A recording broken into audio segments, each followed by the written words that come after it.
টিউটৰসকলৰ প্ৰতিবাদী আন্দোলন সংক্ৰান্তত মই ক'ব বিচাৰিছোঁ 2021 চনৰ 5 ফেব্ৰুৱাৰীত আমাক অসম চৰকাৰে টিউটৰ হিচাপে পৰিগণিত কৰিলে। টিউটৰ হিচাপে আমাক এপইণ্টমেণ্ট দিলে, কিন্তু সেইদিনাখনি যিদিনাখনি আমাৰ সৰু সজাই ষ্টেডিয়ামত এপইণ্টমেণ্ট দিছিলে সেইদিনাখনিক আমাৰ শিক্ষামন্ত্ৰী বৰ্তমানৰ মুখ্যমন্ত্ৰীয়ে কৈছিলে যে আপোনালোকে ট্ৰেকত সোমাই লওক, আপোনালোকৰ চাকৰি ৰেগুলাৰ হ'ব। সেই সূত্ৰে আমি এপইণ্টমেণ্ট গ্ৰহণ কৰিছিলোঁ, কিন্তু আজি 4 বছৰ দিন পাৰ হৈ গ'ল। আমি বিভিন্ন কাৰ্যসূচী অৱলম্বন কৰিছোঁ, আমাৰ কেন্দ্ৰীয় কমিটিয়ে কৰিছে, কিন্তু আজিলৈকে মুখ্যমন্ত্ৰীয়ে আজিলৈকে আমাক লগ দিয়া নাই বা আমাৰ সমস্যা সমাধান কৰি দিয়া নাই আজি মুহূৰ্তলৈকে। আৰু 2017 চনৰ যিটো আইন, সেই 17 চনৰ আইনে এটা কাম কৰি থৈছে। কি কাম কৰি থৈছে? এলিমেণ্টাৰী মানুহখিনিক টেট লাগে, কিন্তু ছেকেণ্ডাৰী মানুহখিনিক টেট নালাগে। ইয়াৰ পাৰ্থক্যটো কি? আইন কোনে বনাইছে, কাৰ বাবে বনাইছে? আইনখন জনহিতকৰ কাৰণে বনাব লাগে না আইনখন জনসাধাৰণক মাৰিবৰ কাৰণে কৰিব লাগে?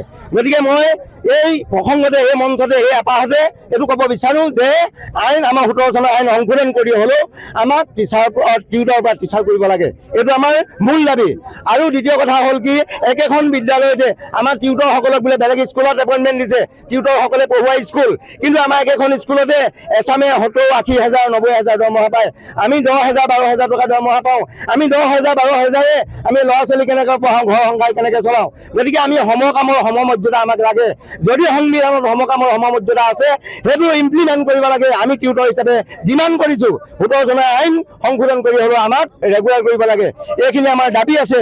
আৰু দ্বিতীয় কথা হ'ল, আমাক তেখেতে বহুতবাৰ শিক্ষামন্ত্ৰীয়ে কৈছে, কিন্তু শিক্ষামন্ত্ৰীয়ে আমাক আজিলৈকে মুখ্যমন্ত্ৰীকো লগ কৰি দিব পৰা কণ্ডিশ্যন আজি নোৱাৰিলে 4টা বছৰে।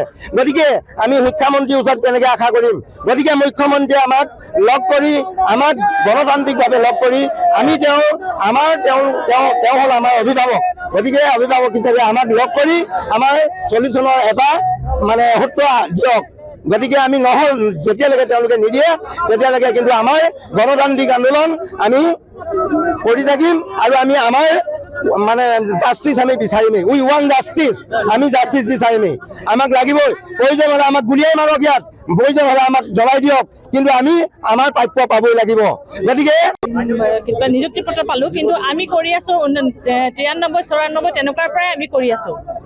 গতিকে আমাক কিহৰ কাৰণে আমাক টেট লাগে? আমি পাছ কৰোৱাত, আমি পঢ়োৱা ল'ৰা ছোৱালীয়ে তেওঁলোকে টেট পাছ কৰিছে, তেওঁলোকৰ কাৰণে হেৰি কৰা এইটো যোগ্য হয়, কিন্তু আমাৰ কাৰণে কিহৰ টেট লাগে? আমি DLED কৰিলোঁ তেওঁলোকে কোৱা অনুসৰি। DLED কৰাৰ পিছত আমাকতো টেটৰ কোনো দৰকাৰ নাই নহয়, কাৰণ আমাৰ 25-30 বছৰ হৈ গৈছে চাকৰি কৰা। গতিকে এতিয়া আমি টেট আমি আমাৰ কাৰণে নহয় বুলি আমি ভাবোঁ। আৰু সেইটোৱে টেট নালাগে আমাক ডাইৰেক্ট শিক্ষকৰ মৰ্যাদা দিয়ক, টেট ৰেহাই দিব লাগে। কাৰণ ইতিমধ্যে বহুতৰে মৃত্যু হ'ল, আৰু যি কিছুমান আছে তেওঁলোকৰ খুব বেছি 7 বছৰ 8 বছৰ 4 বছৰ 2-3 বছৰো আছে। গতিকে আমি বিচাৰোঁ যে আমাক টেট বাতিল কৰক, আৰু আমাৰ বাকীসকলৰ নিচিনাকৈ আমাকো সমান দৰমহা দিয়ক। সেইটোৱে আমাৰ ক'বলগীয়া। যিকোনো খবৰৰ বাবে যোগাযোগ কৰক 7099017330 লগতে 7099017110 নম্বৰত।